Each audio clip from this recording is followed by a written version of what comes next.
Bu! Levou um susto, hein?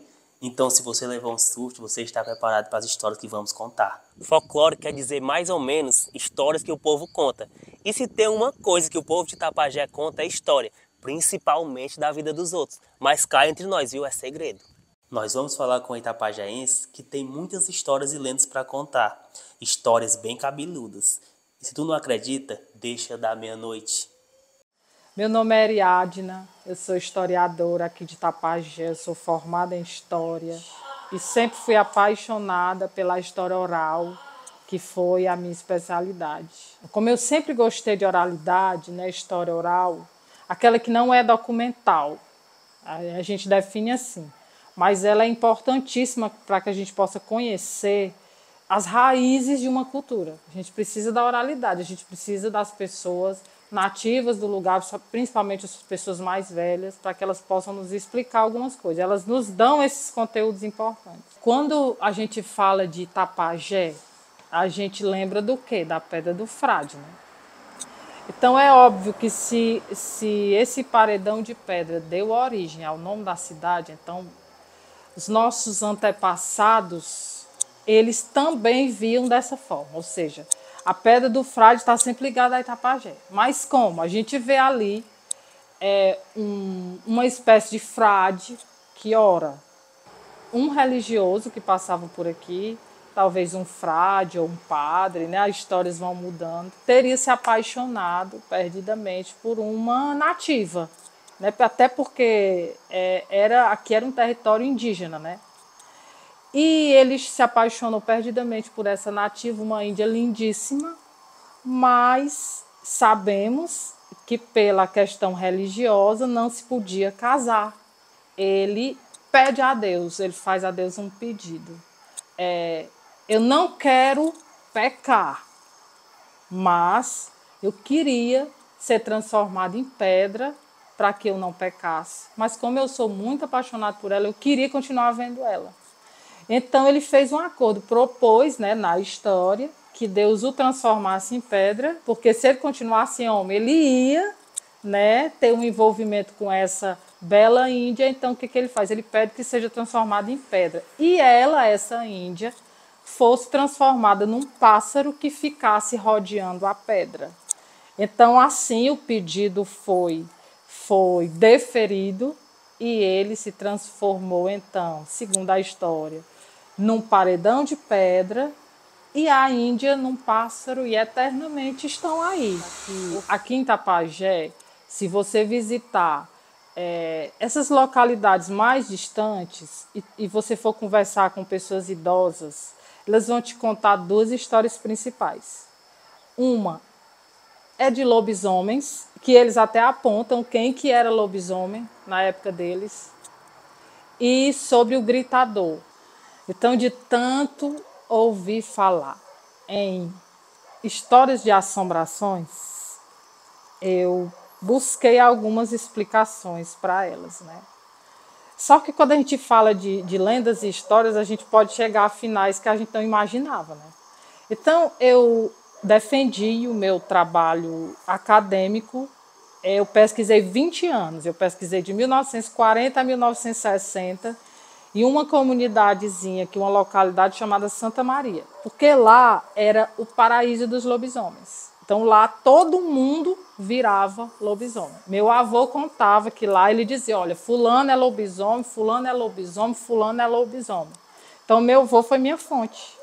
Aí eu disse, vô, me diga o nome dos supostos lobisomens. Ele me deu 5 nomes. E eu fui na casa dos 5 supostos lobisomens. A comunidade de Santa Maria, de Santa Luzia, morria de medo dele. E eu também fui com medo dele, né?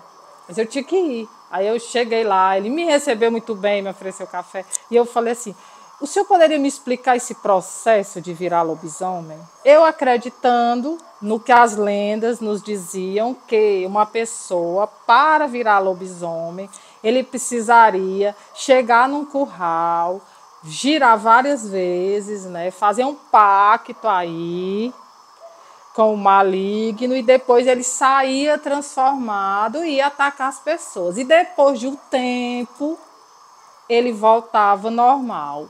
Mas as pessoas tinham percebido que vinham, ele azunhava, ele voltava azunhado. Algumas pessoas diziam que esfaqueavam esse lobisomem e tal. E eu perguntei para ele como era o processo.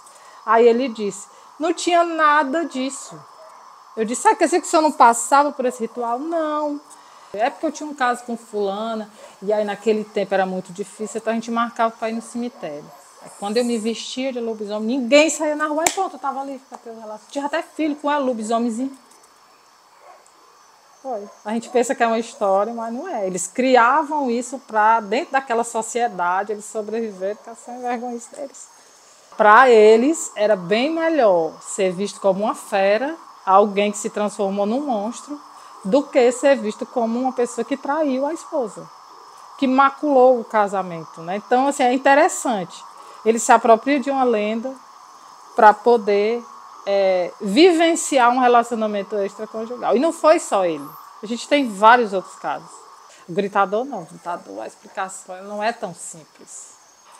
O gritador era um homem que matou outra pessoa e o castigo dele foi carregar eternamente o morto nas costas. E ao passar gritando, o sangue ficava no chão como lembrança daquele crime. A gente não sabe, a história muda, que às vezes o sangue era do próprio gritador que matou, era do que ele tinha matado. Isso muda nas narrativas. Mas o mais importante é que geralmente eles afirmam que ouviam esses gritos e que o sangue aparecia. O que eu percebi em todos os casos do gritador? Eram pessoas com muita sede de justiça, né? A gente está falando da década de 40, 1940. Ou seja, a justiça era pouco instituída, né? A gente não tinha uma justiça mais estruturada, principalmente para casos de homicídios, nessas coisas. Então, assim, eu pude entender daquelas pessoas que eles utilizavam a história do gritador para amedrontar, porque todo mundo tinha pavor mesmo. As pessoas que eu falava, elas diziam, eu jamais cometeria um crime, porque se eu cometer um crime, isso vai acontecer comigo. Eu vou vagar infinitamente com a pessoa que eu matei nas costas. É como se no inconsciente delas, elas guardassem a ideia de que ao cometer um crime, você vai carregar aquilo pro resto da sua vida. Então a gente não sabe quem dava vida a essas histórias, a essas lendas, de onde vinha esse sangue, o que era realmente que passava gritando. Então eu entendo o que realmente inconscientemente essas pessoas elas buscavam uma certa justiça. E como a gente não tinha uma justiça instituída, era a forma delas de conter a criminalidade. Pelo menos foi o que ficou bem óbvio para mim. Mesmo que você não acredite, mesmo que você ache que não é importante, na verdade são importantes. As pessoas precisam ser ouvidas e é essa forma que elas têm de perpetuar a própria cultura. Mas o mais importante é estabelecer esse contato, né? Que é o mais importante que eu via. É que antes, pelo menos na década de 40, uma das coisas mais interessantes que uma família fazia era sentar num peitoril, um monte de criança, e os avós e os pais contarem histórias. E elas viajavam naquelas histórias, era maravilhoso. Precisamos resgatar a cultura das histórias, porque não é só histórias. Ali é um momento de interação, né? Ali era um momento que um avô passava conhecimentos para um neto. Ali era o momento que um pai passava conhecimentos para um filho.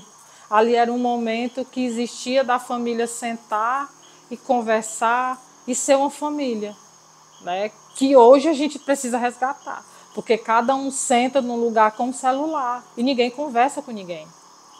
E essas histórias eram um meio de juntar todo mundo e fazer crianças, mesmo crianças que não se aquietavam nunca, ouvirem. Elas ficavam fascinadas ouvindo as histórias dos avós. Precisamos resgatar isso aí. O falar, o ouvir, o interagir, o viver, né? E você, já ouviu o lobisomem? Já escutou o gritador? Deus me livre, misericórdia, não? Vamos logo pro próximo episódio?